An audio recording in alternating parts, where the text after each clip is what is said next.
the TeachPitch podcast. We are very excited to be launching a series of interviews for TeachPitch, a global community of 50,000 subscribers from over 205 countries to date. And for these interviews, we have selected a number of subscribers who have achieved great things. And by great, I mean amazing. Think of former presidents, entrepreneurs, people who've built hospitals, huge non-profit organizations, successful journalists, doctors, etc. And what all our guests have in common is that despite their great success, they've encountered many enormous challenges. So what were these challenges and how did they overcome them? That's what we're going to be talking about here. My name is Aldo and I'm massively looking forward and very grateful you can join us on this journey. So sit back, relax and download the podcast here.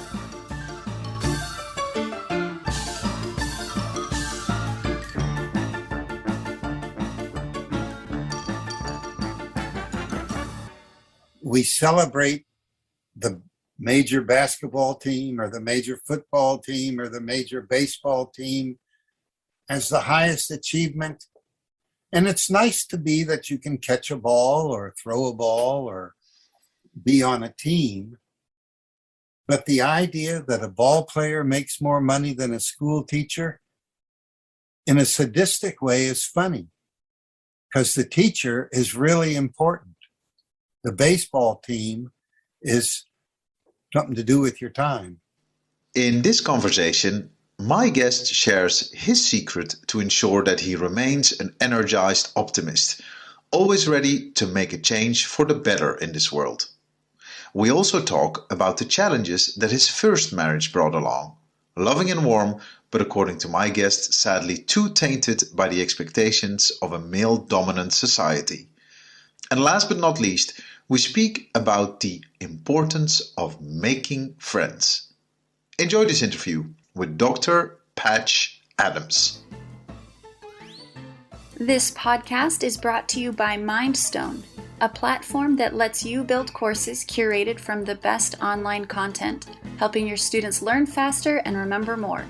Check out mindstone.com and find out how you can get started. We're so happy to be partnering with Hee Ha Ho, an interactive video platform that enables teachers and students to easily create amazing clickable videos for learning.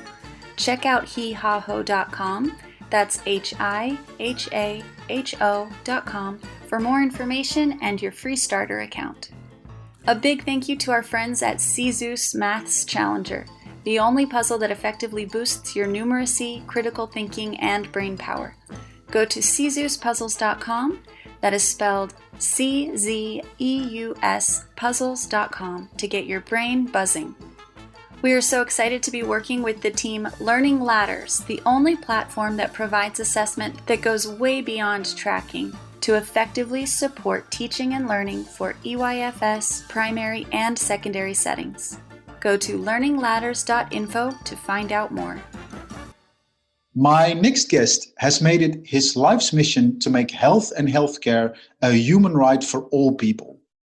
Even though this medical doctor, author, comedian, social activist and clown had initially intended to only change the healthcare system in the United States, his message quickly amplified globally with the publication of his book Gesundheit in 1998 and the Hollywood attention that followed, resulting in the blockbuster movie that carries his name. Dr. Patch Adams believes that laughter, joy, and creativity are an integral part of the healing process and globally advocates for hospitals, doctors, and nurses to genuinely connect with their patients, fully experiencing them as human beings that deserve the promise of proper care. Patch founded the Gesundheit Institute in 1971 to help everyone in need of healthcare. Insurance or no insurance, Gesundheit has opened its doors to anyone who asks. First as a hospital until the mid-80s, now as a teaching center and a community to continue to bring the human side of healthcare to the forefront. Dr. Patch Adams travels the world to spread his funny message of care, love, and most importantly, happiness to all those who want to hear.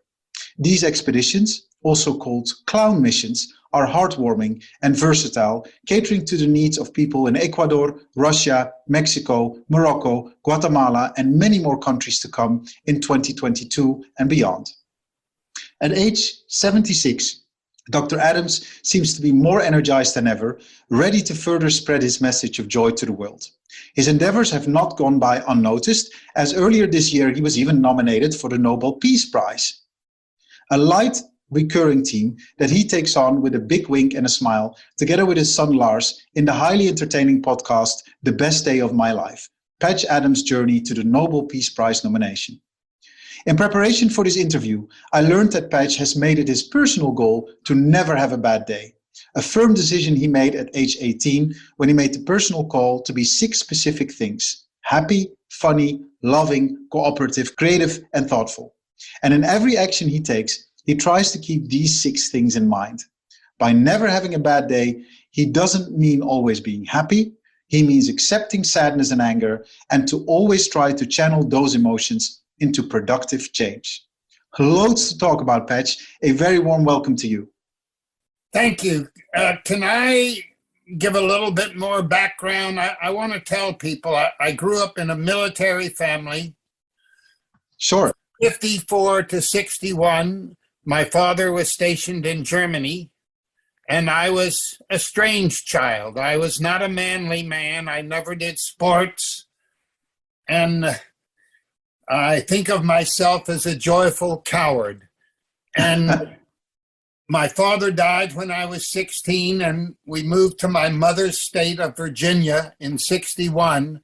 And I remember when my life changed forever in a public park at a public drinking fountain, where I saw the sign that said whites only. And I realized my country was fake and religion was fake, and that people could hate for color.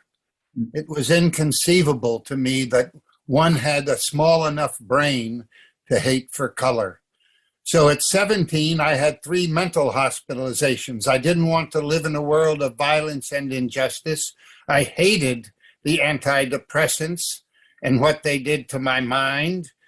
And then at 18, I was present at Martin Luther King's famous I Have a Dream speech, and I instantly changed forever. I realized, stupid, you don't kill yourself.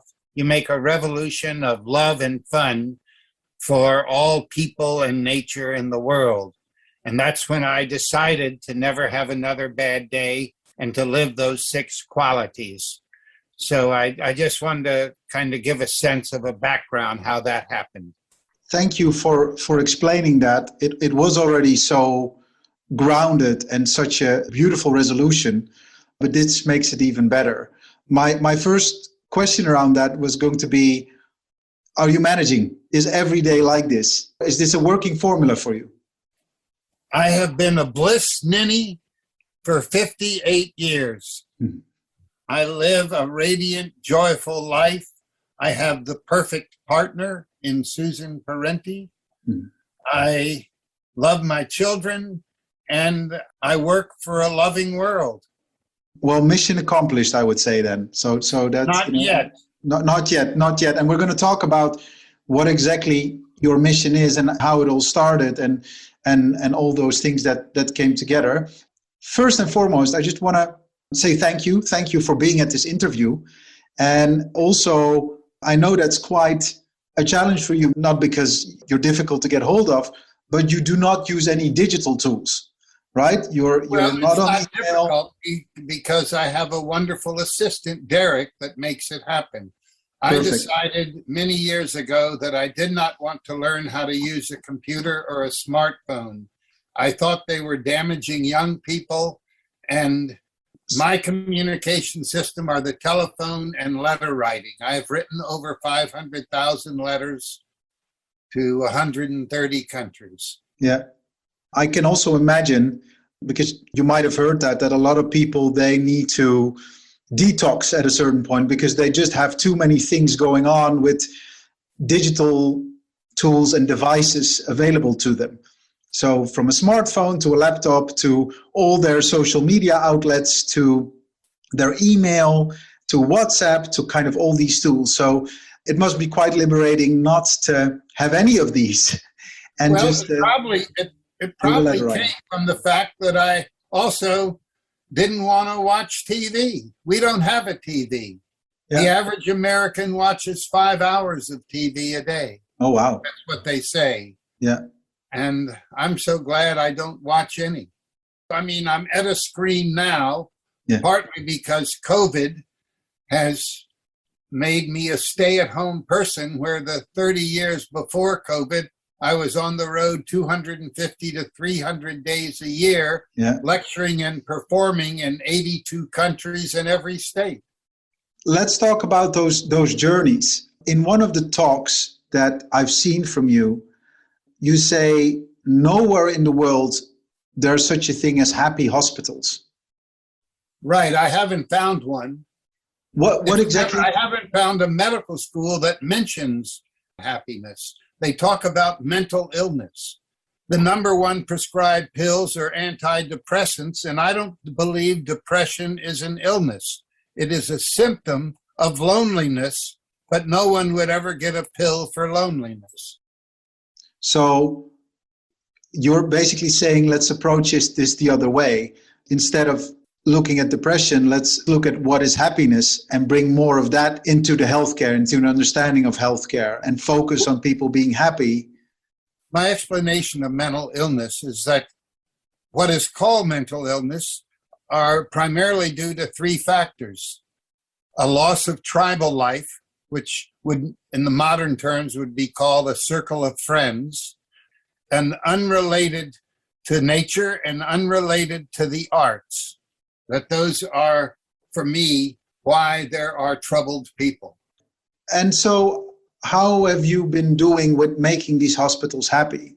There are two ways I travel. I'm hired to go somewhere to lecture and perform, and usually, often I'm by myself or with some clowns from the country I'm in, and I will ask them, I say, please let me clown in the hospital or orphanage or prison, whatever. And I do that, but when we stopped seeing patients full time, which was about 1983 or 4, very shortly I was feeling an emptiness in my life for not doing work with patients. Mm-hmm. And so I did two things. I told all my audiences, and I've talked to 40 million people all over the world, and I said, I answer all my mail. So I've written over 500,000 letters, and I'm caught up. Wow. And the other thing I decided to do was to start clown trips, and we've led over 300 clown trips for about 35 years to the countries you mentioned, 5 times into war. We have seen a lot of hell. Mm. I've taken ages 3 to 92 on clown trips, and it never require any experience clowning, just a crazy costume. Mm-hmm. So when you say you take people along, these are people that join you and that join you in the clowning to the countries that you visit? Yes, they come as clowns. They come as clowns. And 20 to 40 each trip. Wow. And then, so then you go in there. How could you describe, I know it's difficult because it's anything but standard, but could you describe a clown mission? So if you go into a hospital, where does it start? How long does it take? How do you entertain? How does it go about such a mission? Well, if it is a clown trip, I mean, first off, I only wear clown clothes. So I'm clowning every day, wherever I am. When I go on a clown trip and take other people, we are scheduled, hospitals, orphanages, prisons, nursing homes, 2 to 3 a day. Okay. And we drive up and go nuts. Mm. My longest hug was 12 hours. Oh, 12 hours. And so often if I'm clowning by myself on a lecture tour, I say, please take me to the patients that are suffering the most. Mm. Not necessarily because I think I can do something, but because I want to be there to see what can happen. Mm-hmm. And I wear a chicken on my head. I'm carrying a fish. I look like a fruitcake. Mm. And I've taken both my sons on these trips, and the movie made me well known. And so it was very easy to set up a clown trip somewhere and go. Yeah. Nice. there are two questions going through my mind. Those are your sons, and specifically the son with whom you're making the podcast, because again, a call out for that podcast, because I think it's very well done, and their experience. And have they joined you in the profession or in the clowning? Are they part of the Gesundheit Institute? Or if you don't mind me asking, what do they do? My children's ages are 33 and 44. The younger one has been clowning with me since the teen years, and he probably would consider himself a performer. And the older one, Zag, is an artist and has filmed mini clown trips. Okay. He is not as goofy as the younger one, who is doing the podcast. Yeah, nice. But they're both collaborative and working along and are inspired by their dad, as so many other millions of people in the world. So that's great to hear. The reason why I say it is because I listened to those episodes and I thought they were so graciously done, because your son also has a perspective on, of course, what you've built and your legacy and your message to the world. Of course, as someone who looks at you as an outsider, but also, of course, as your flesh and blood, your son, which I thought is very touching and really gives a different perspective to how life really works. And then there's one specific episode, and I know that it's a blessing and a curse, I would say, that's how I interpret it, which is the movie that's been made about you. You were promised proceeds or a donation to build a hospital, and I'm very sad that didn't happen. Well, people have not donated to our hospital. Mm-hmm. So the Gesundheit Institute is an idea. Mm-hmm. We have 320 acres in Pocahontas County, West Virginia, and we want to build a 40-bed rural primary care hospital that is free for all people, where everyone from the cleaning staff to the surgeon will live there and make the same salary, $400 a month. Mm-hmm. That's the completed Gesundheit. The movie made over $2 billion, promised to build us and gave us nothing. Mm-hmm. But the truth is about 90% of the promised donations never happen. So we keep a sense of humor and are making the world our Gesundheit Institute. Yeah. Were there any positives that came out of the movie to your idea? Well, hugely. Okay. I mean, Robin Williams alone was a great positive force. I lived with him for 12 days and we had a great time. Yeah. And so many people loved and were moved by the movie. So many people have written me to ask medical questions. So It's been a great distributor of information on love and service and play and fun. Yeah. Yeah, so there's definitely also an upside to that.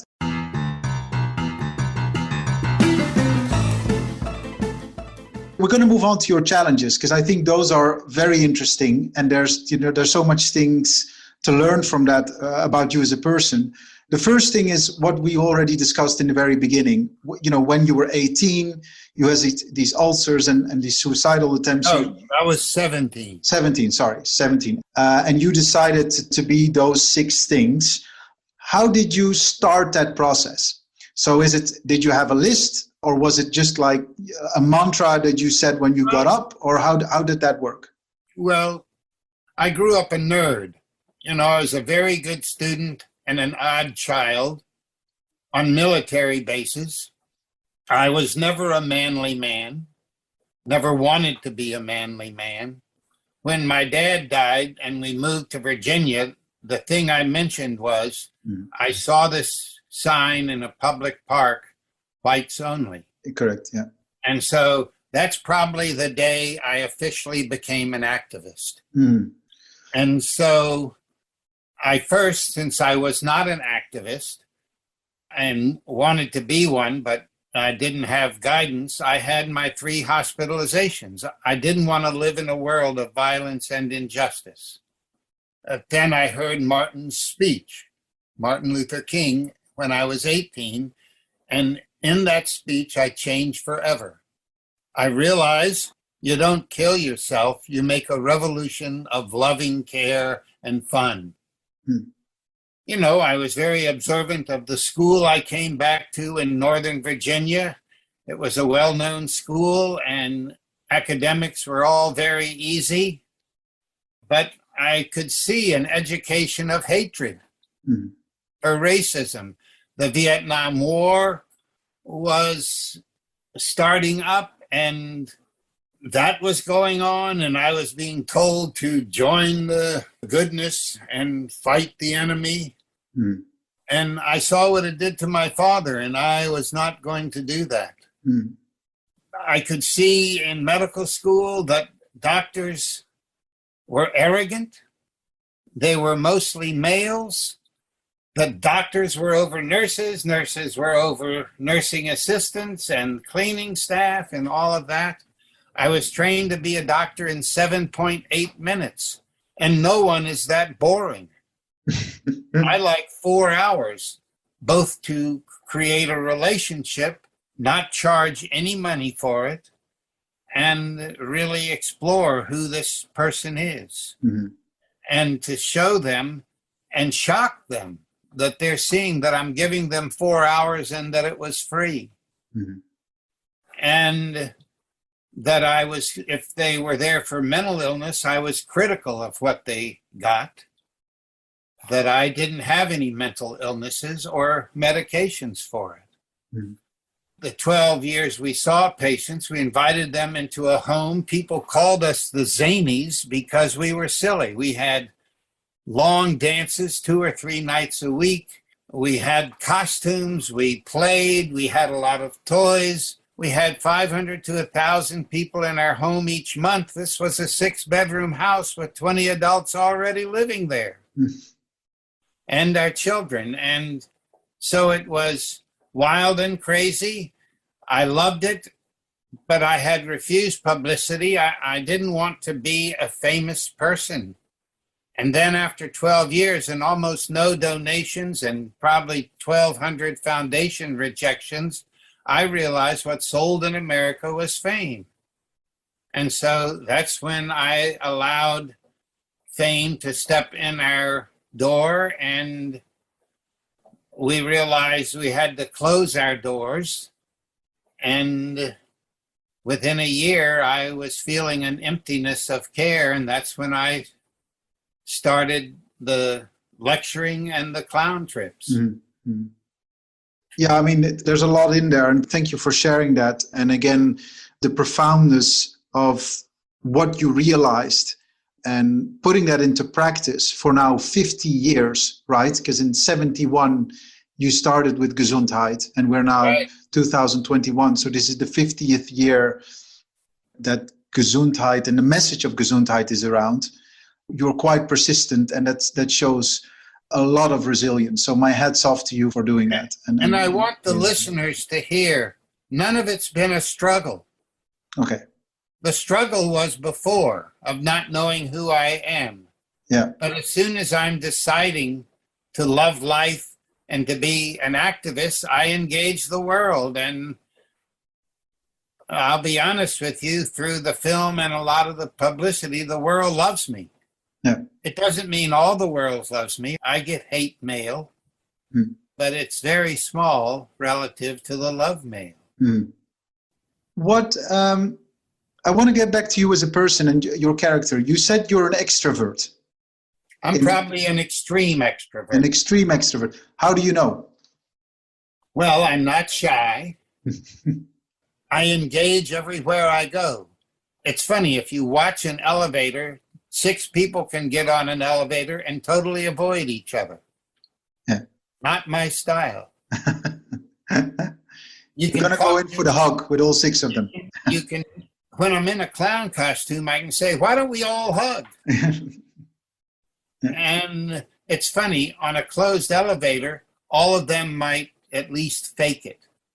Yeah. And I can, as an extrovert, I can go to anything and feel comfortable. Huge numbers of people can move to a new state and not know anybody a year later. Yeah. It's inconceivable to me that you don't know people by the end of the week. Mm-hmm.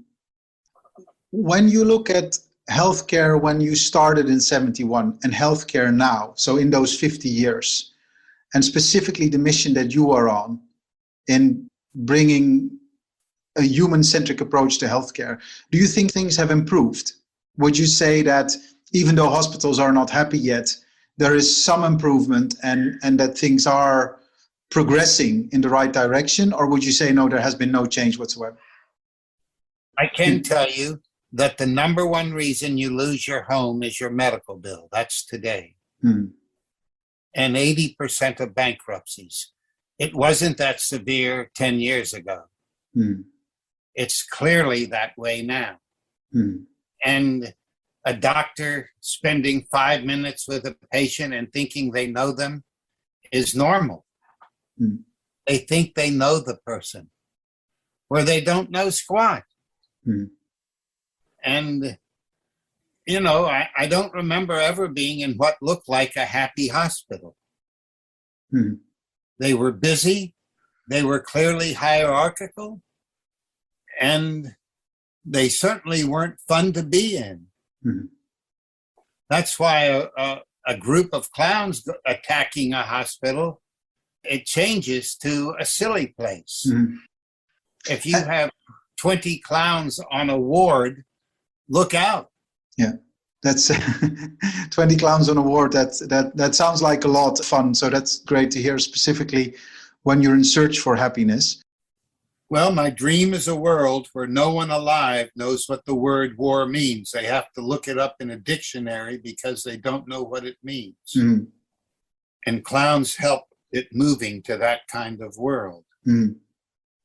I think in a way, the world is showing that wealth is a dangerous goal, and power over is a dangerous goal. It does not lead to peace and justice for all people.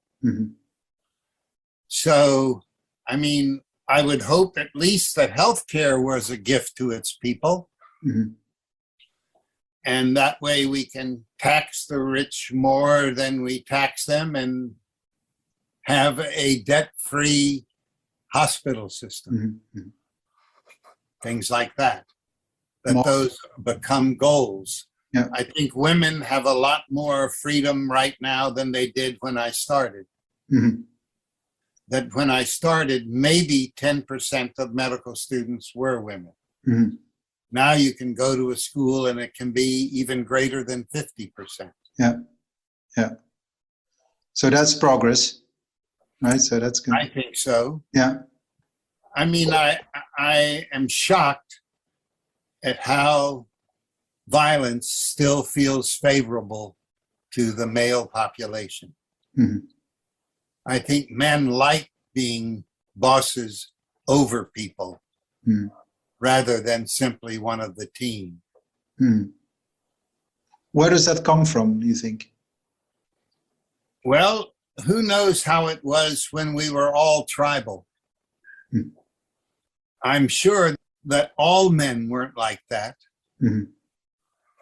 But just, I think for a lot of people, the word boss implies best salary and verbal domination rather than hardest worker, friendliest guy. So boss is not for me, a favorable word.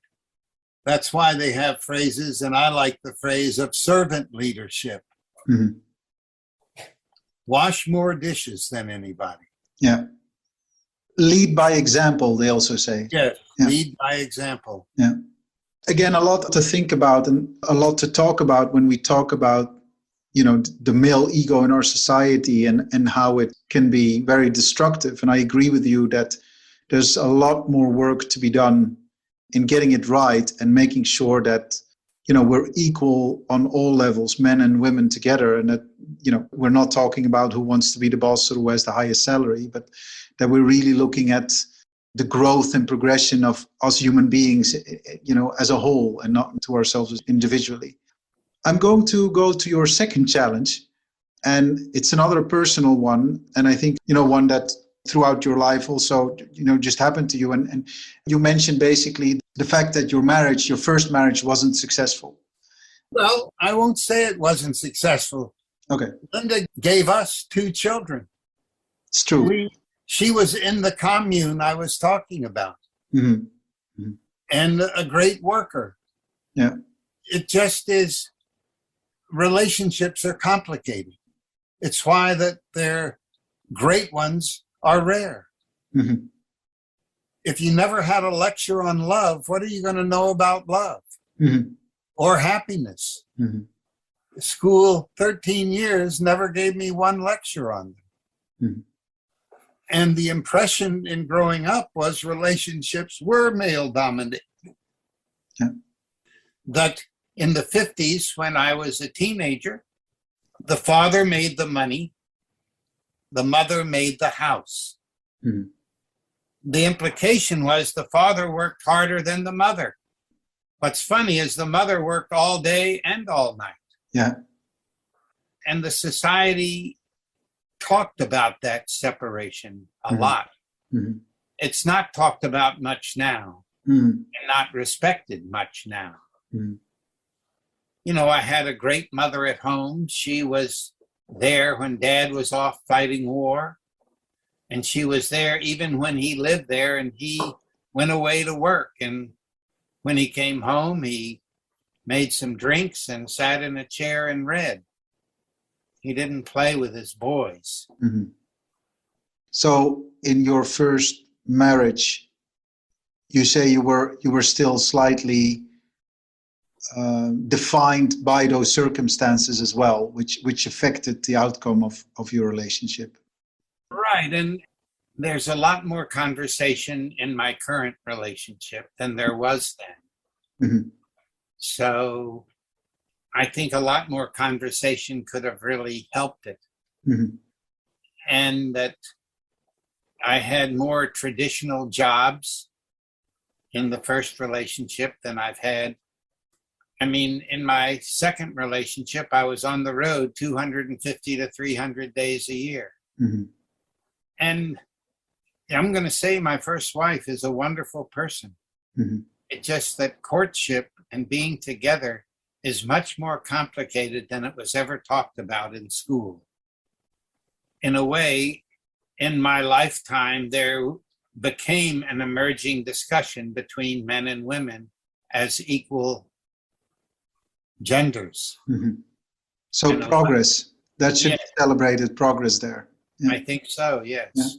And your current wife is also joining you in a lot of your clown missions. Am I correct? Because you said you're away a lot, but she's a co-clown. She is I think of her as the smartest person I've ever met. Yes. She has a PhD in music composition, mm-hmm. is a concert pianist. When we clown, she plays accordion. Mm-hmm. She has a book of plays called The Politics of the Adjective Political. Mm-hmm. Notice how nerdy that title is. She has a book of poetry and has so many interests. I love discussions with her, and they were a lot freer than the discussions with Linda. And again, the feminist movement had a lot to do with it. When I started my relationship with Linda, there wasn't really a feminist movement. Mm. So had I met Linda in the 90s, we may have had a lot different relationship. Mm. We have a nice friendship. That's good. And I just wanted to add that because before we clicked record, you mentioned that you were still friends, which I think is very important. And as you said, the marriage has been a success because you have 2 wonderful sons, and they wouldn't have been there if the 2 of you wouldn't have been together. So that's a success in and of itself. So yeah, but it's good that you write that down as a challenge. And I also 100% agree that in school you are not taught what it is to love, what it is to be in a relationship, how much of giving and taking it is, and how much you need to invest just to empathize in one another. And not only when things are nice and lovely, kind of the honeymoon period, as they say, but also after that, when life gets more intense and more difficult, right? There was also no education in being an individual. Yeah. Okay, there was what grades you got Mm. and that sort of thing. But as far as living joyfully, no one ever mentioned that. Yeah. In fact, I can say that there was negative information about it, that it's not possible to live. Life is about ups and downs. Yeah. How come? Because it's so important to know these things. How come we haven't managed in putting that into a curriculum or in a kind of in a lesson in some shape or form? I mean, we're not the only ones who think this is crucial or important. I mean, what do you think prevents us from taking this seriously and putting it in a school curriculum? Well, I mean, let's think about it. My understanding is that women in the world got the right to vote in 1893. Does it help explain male dominance? We live in a very complicated world. We celebrate the major basketball team or the major football team or the major baseball team as the highest achievement. And it's nice to be that you can catch a ball or throw a ball or be on a team. But the idea that a ball player makes more money than a school teacher in a sadistic way is funny, because the teacher is really important. The baseball team is something to do with your time. Mm-hmm. And because of the salaries of the players and the salaries of the winners, it's become placed as a major accomplishment. Mm-hmm. When an accomplishment is raising a couple of children. Mm-hmm. That's an accomplishment. Mm-hmm. Or having a loving marriage.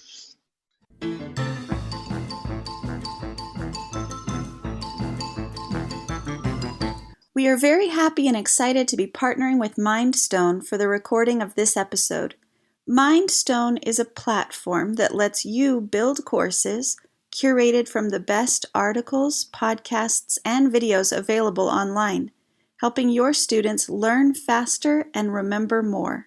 You can think of Mindstone and learning in the same way you think of Spotify and listening. With Mindstone, you can use the internet as an infinite library of content that you can curate into playlists with tailored recommendations, and it's shareable with your students. Where Spotify enhances the listening experience, Mindstone exists to enhance the learning experience. Check out mindstone.com and find out how you can get started.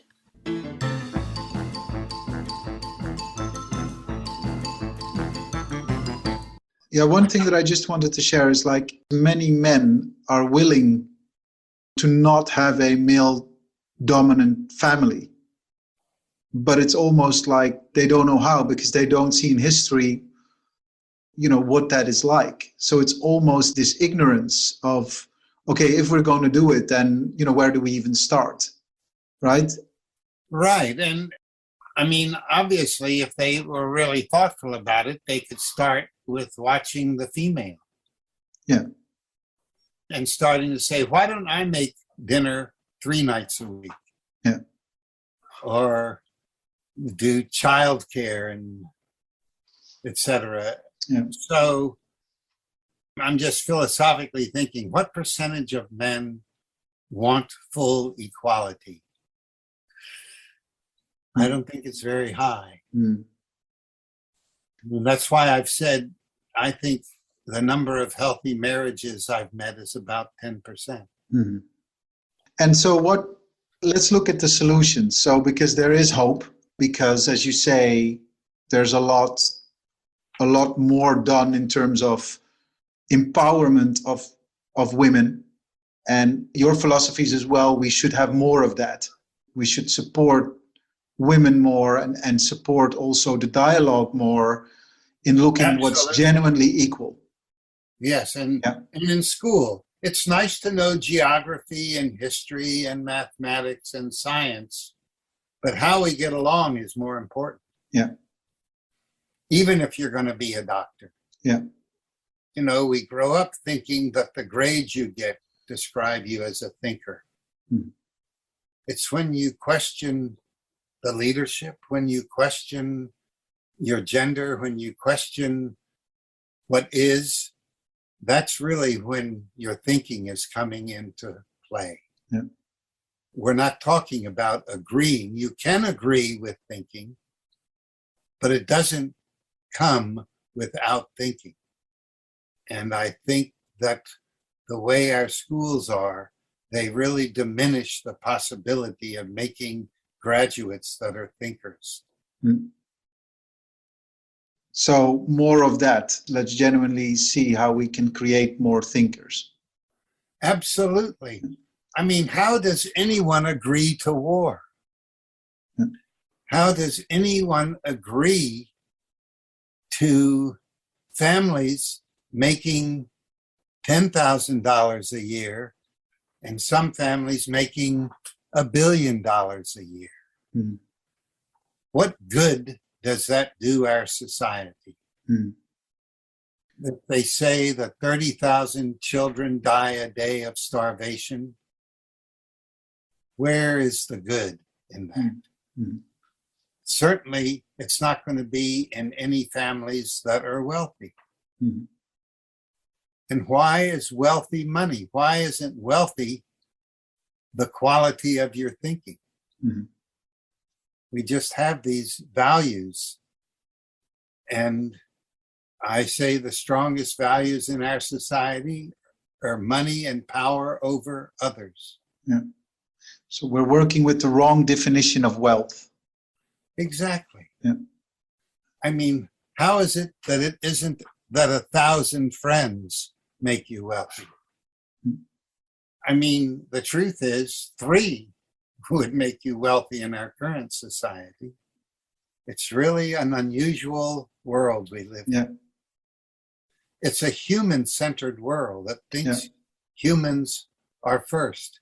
It's why I think that most people don't really have a relationship to nature. Yeah.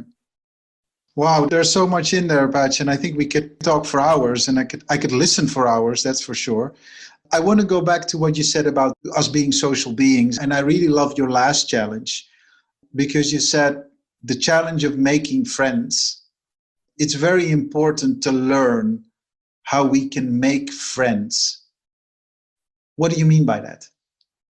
Well, first, the shock that in a world of 7.5 billion people on a tiny little ball called the Earth, that anyone is lonely, which often can lead to suicide. So in looking at that, I never got a lecture on friends. Most important thing in life are your friends, and I never got a lecture on it. Hmm. There are skills with friends.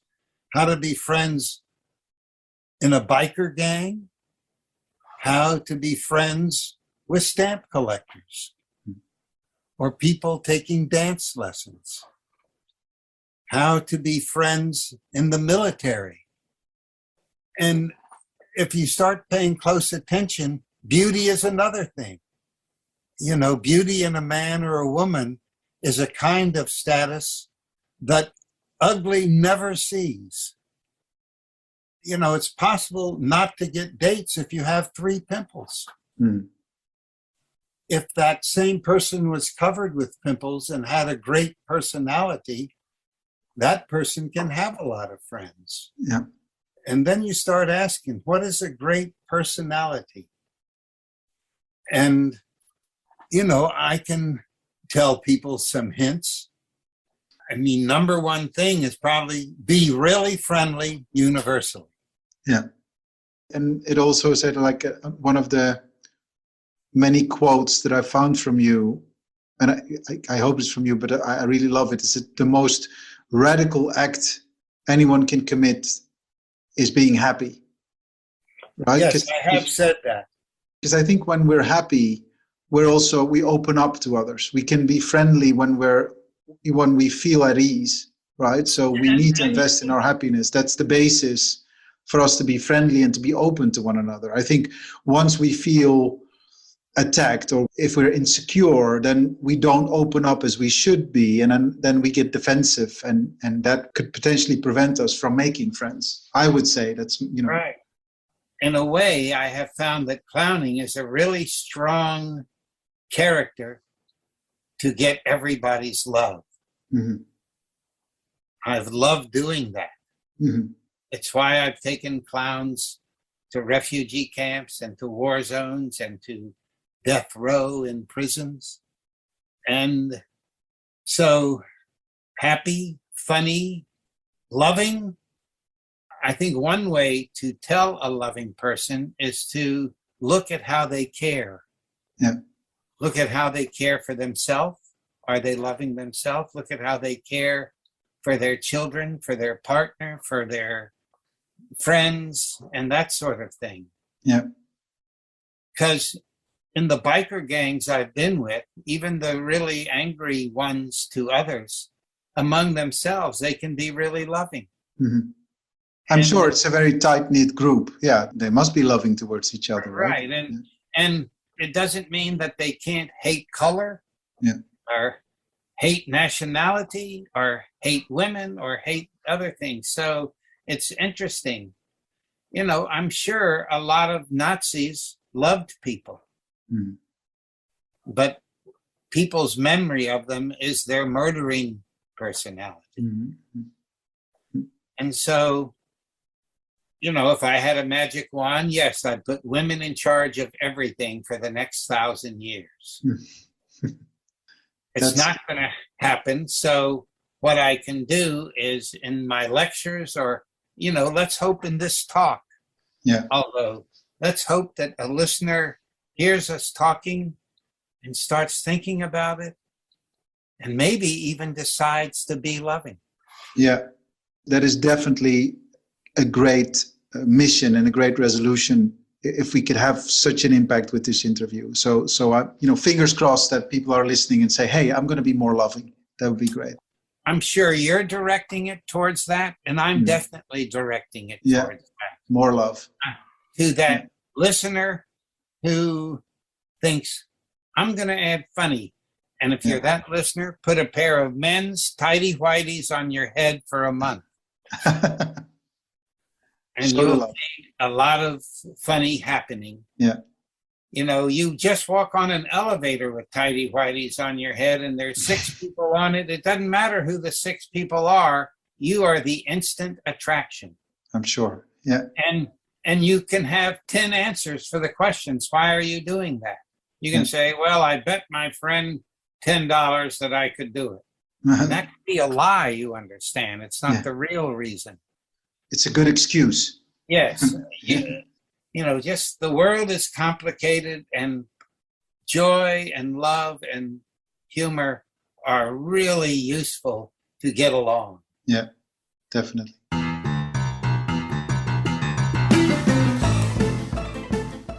Patch, we're almost at the end of this interview, and I'm going to go to our 2 very last questions. Before I do so, where can people find out more about your clown trips, how to become a fundraiser, about the podcast with your son? They should go to patchadams.org. Is that's your website? Well, if Derek were here, I could tell you where to go for the podcast. I just say it's on the computer. Everybody, so it's on the computer. our patchadams.org. Yeah. I'm going to say that'll tell you about the clown trips that you can sign up for. Yeah. And why don't you collect all your gadgets and your costume and start playing now? And my address is on there if they want to write. And you don't have to write a nice letter. If you're just feeling really angry at what I'm saying, you can write me. Okay. And I will appreciate that you did. Yeah.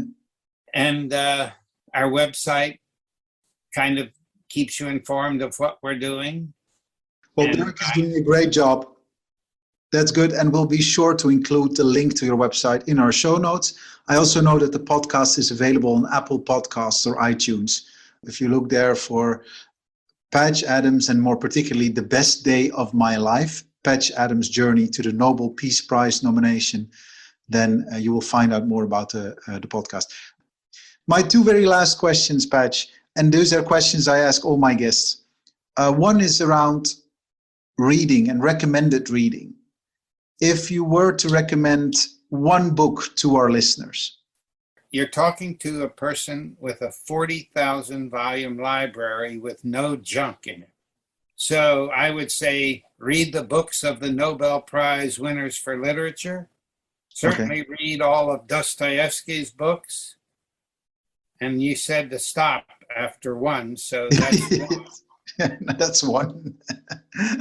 Read Kazantzakis, the writer who wrote Zorba the Greek. His autobiography, Report to Greco, is absolutely divine. Okay. And I could go on and on. I know 4 hours of poetry by heart. Okay. And then very last question, Patch. You and your son have a podcast, but now let's turn the tables. Let's say that tomorrow you kind of elaborate on the podcast that's already there, and you also start inviting guests. Who would be number one on your guest list? Who would you want to talk to? You know, when you're in the 51st year of a project you thought would be finished in 5, you know, I have a person working for a donation in South Africa. He's been working on it for 7 years. He's sure it's going to happen. His later phone call says it's definitely going to happen. So probably the favorite phone call I could get is him calling up and saying, we'll be sending you your check so we can serve humanity as a gift. That's definitely worth a podcast interview if that money comes through. So fingers crossed. So I'm happy with a $10 donation. Yeah, that's true. Thank you so much, Patch, for this interview. Thank you very much for your continued mission to make health and healthcare a human right for all people, and doing it in such a happy, loving, and caring way, for being such an inspiration to millions of people around the world, and for doing that 51 years and counting. I wish you all the very, very best. Thank you very much, Dr. Patch Adams. Thank you, and have fun, Aldo. Whoopee. Whoopee.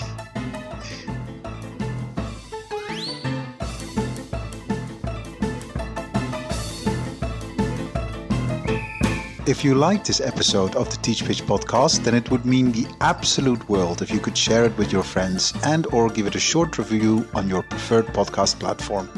The more you share your ideas about these interviews, the more people will find out about them. So do let us know what you think. We'd be very, very grateful. Special thanks to Kevin MacLeod for our beautiful theme music, Le Grand Chase. This podcast was produced and edited by Natalie Piles. Project coordination by Inva Cheney.